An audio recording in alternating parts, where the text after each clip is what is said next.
ቤተ ክርስቲያንን አንተውም ከቶ የሰጠንን አምላክ በደሙ መስርቶ ክርስቶስን ማዕከል ያደረጉ መዝሙሮች ናቸውና እንደዚህ ያሉ መዝሙሮችን መዘመር ለቤተ ክርስቲያናችን ትልቅ ትንሣኤ ነው። በተረፈ ለእናንተ ያደራምላችሁ እግዚአብሔርን ስታመሰግኑ፣ ስታገለግሉ፣ ክርስቶስን ስትሰብኩ ኢየሱስ ክርስቶስ የኃጢአትና የሞት መድኃኒት ነው፣ ከሰማይ በታች ከምድር በላይ ከሱ ውጪ የመዳኛ መንገድ የለም ብላችሁ ስትዘምሩ ብዙ ችግር ሊያጋጥማችሁ ይችላል።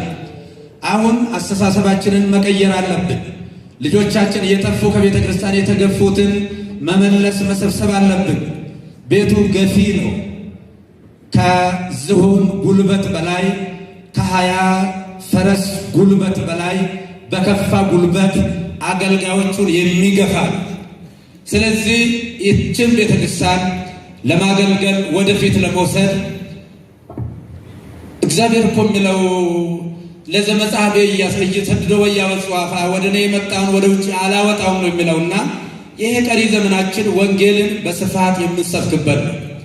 አሁን ብዙዎቻችሁ ምንም ያው ይገባቸዋል። ትላንትና እና አቡነ ተክለ ሃይማኖት በሰበኩት ታላላቅ አዋቂ ሊቃውንት በሰበኩት ዛሬ እኛም መኩራራት አንችልም። ወንጌል የከተማ ስብከት ሆኗል። ይህ ሃይማኖትም ከ4 ኪሎ ወይ ደግሞ ከአዲስ አበባ መውጣት ተስኖታል። ቤተክርስቲያናችን ከእግር እየሞተች ነው። ሞት የሚጀምረው ከእግር ነው ይላሉ ልምዱ ያላቸው ሰዎች እና ገጠር ላሉትም መድረስ አለብን፣ መስበክ አለብን። የቤተ ክርስቲያን ሕልውና ወንጌል ነው።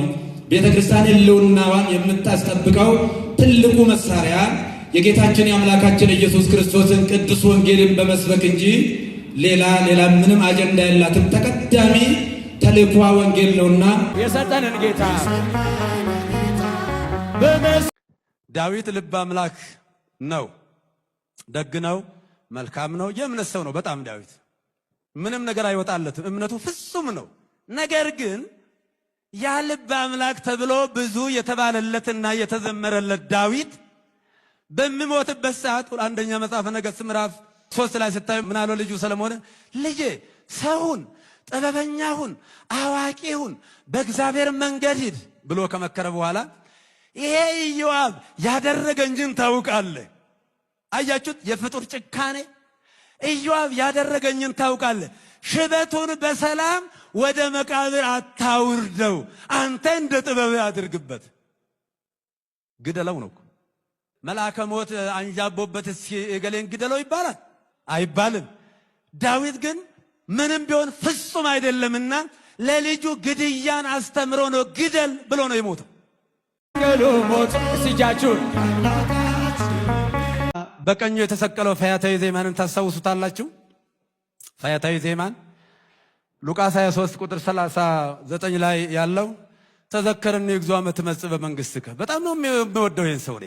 እኛ በእንደዚህ አይነት መከራ ተይዘን ሳለን በውኑ እግዚአብሔርን አትፈራውምን? እኔና እናንተ የሚገባንን ቅጣት ተቀብለናል። ይህ ግን እኮ ኃጢአት የለበትም። ማን ገለጸለት? ማን ነው ልቡን ያበራው? ማን ነው አይኑን ያበራው? ሌላ ነገር አይደለም። ሰማዋ አባት የሚያደርጉትን አያውቁምና ይቅር በላቸው የሚለው ቃል ነው። ሌላውን ድርሰት ተረተውት። ፍጡር ቤዛ መሆን አይችልም። ይግባችሁ። ቤዛ ማለት ስለሌላ ተላልፎ መሰጠት ማለት ነው። ነይ ነይ እምዬ ማርያም ቤዛ ነሽ አሉ ለዓለም።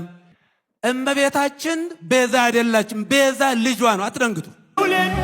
የምናስረክበው ዛሬም ኦሪት ላይ ተቸክለው የቀሩ በጽድቄ በገድሌ በትሩፋቴ ድናለሁ ብለው እንደ ኩራት የሚናገሩ የእግዚአብሔር ልጅ ደም የዘጉና የዘነጉና የረሱ ብዙዎች አሉ።